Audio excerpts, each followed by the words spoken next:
Yes, dear farmers, I want to thank you so much for following our YouTube channel.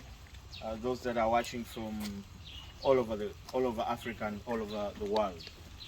I'm so inspired by how many farms are starting in Zimbabwe, how many are starting in Nigeria, how many are starting in Ghana, how many are starting in Malawi, because you are following us and really trusting us.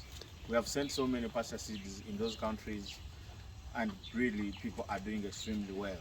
In Nigeria, actually in Nigeria, there's a farm we established there. It is doing very, very, very well. My team went and did the pastures there, and it is very good, very, very nice, interesting thing. And we are going there to do value addition, and we are going to keep doing this, keep following each other, keep helping each other. The journey is open, and we are saying we must run successful livestock farms.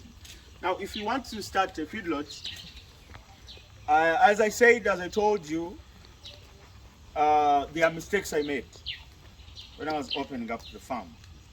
And I want you out there, if you want to do a feedlot, to learn from those mistakes, and you're able to make sure that if you're starting, you try to avoid those mistakes for the success and profitability of the venture.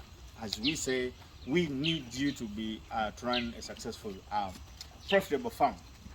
One of the mistakes, one of the things that someone should avoid when you're opening up a feedlot is bringing young animals in a feedlot. I brought in some young animals. You can show them that one. You can show them that one. So when you bring in young animals, you can see this one. There is this one. You can show them that one. So when you bring young animals, and they are also like those two which are feeding. Now, when you bring in young animals,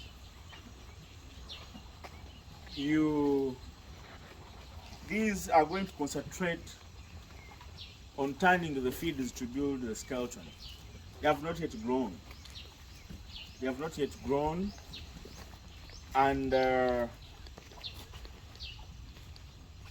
are going to be turning the feeds into building the skeleton.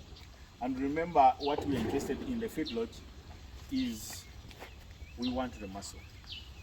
So if animals are going to concentrate on building skeleton, then we are going to make a loss, because we don't want them to stay much longer time in our feedlot, yet they are not going to do it. We are not going to achieve that result. Let's say if we are targeting the 4 months, 130 days that we always talk about. So that means young animals, it's a no-go zone.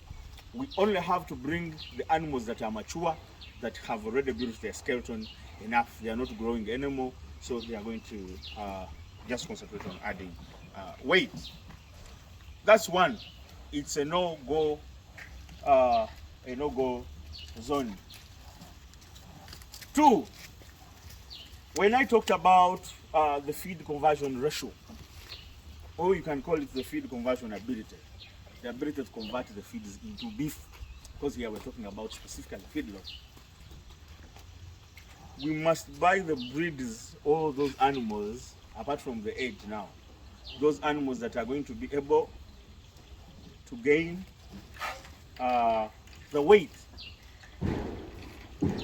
And no, I talked about the animals which can have the ability to gain the weight,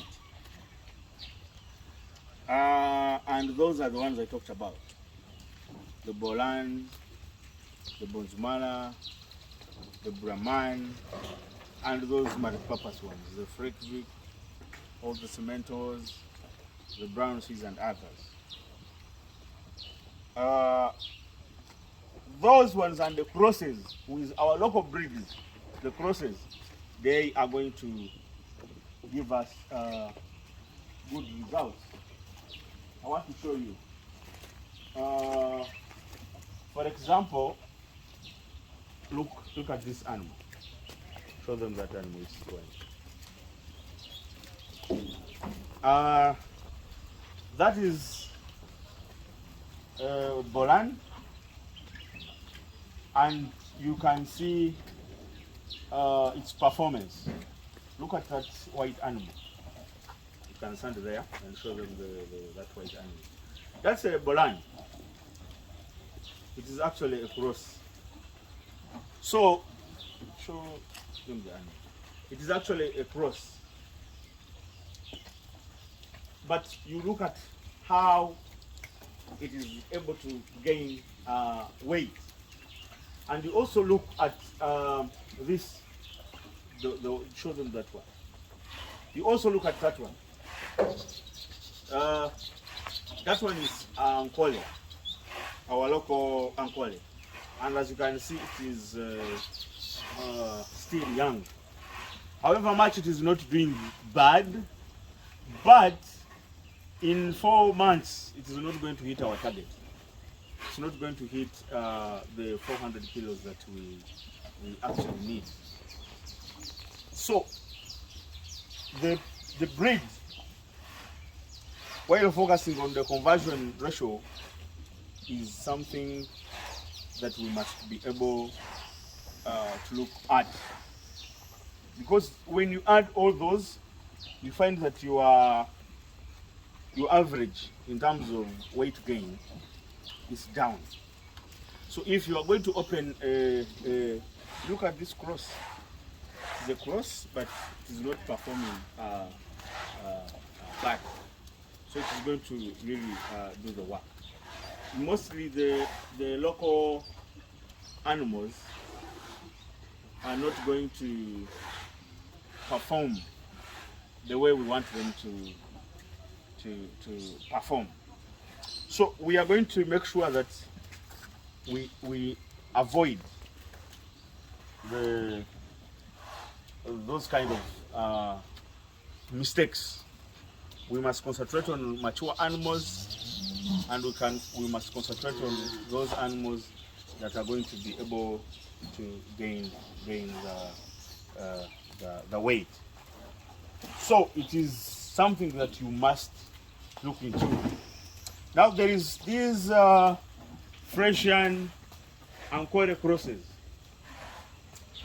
My observation is when they are mature, this is very young, when they are mature and you bring them in a feedlot, they can perform. However, the Fresian have high bone to meat ratio.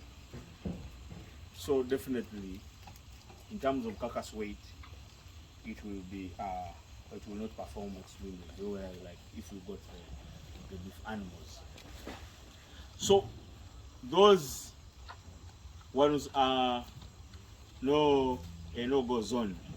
Another no-go zone, which I have not done, but I want you to know, is do not bring the animals when you do not have what you're going to feed them. So you must be able to get what you're going to feed the animals and then bring them.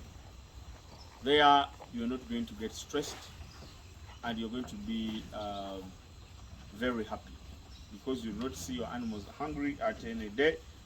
These animals are staying indoors, so you must make sure that you have the feeds. And when those ones are done, the feeds, then you are able to have the gardens where you're going to cut. I do not have all the feeds that I feed here in one place.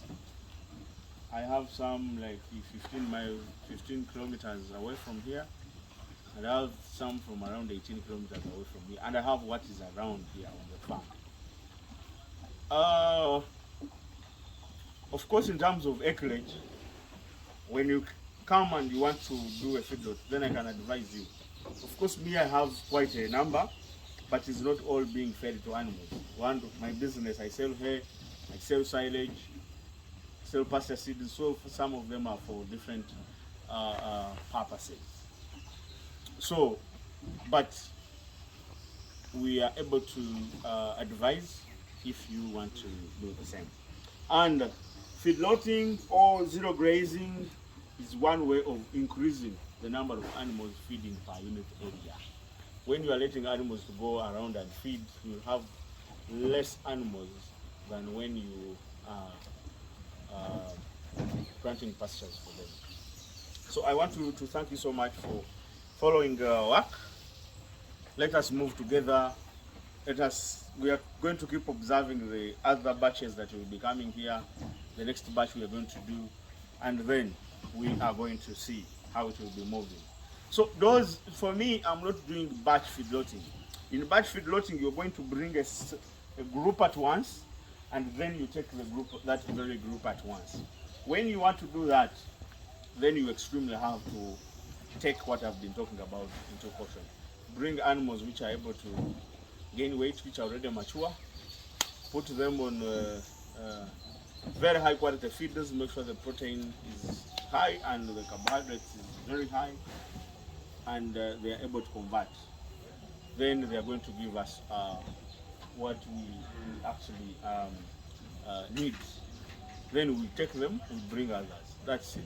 But for me, as I told you, we are going to open up butchers in Kampala, and we're going to be slaughtering these animals for ourselves. Our target is 400 kilos, and we are starting very early January. So we are going to, whatever that hits 400, we get it off, and then we replace.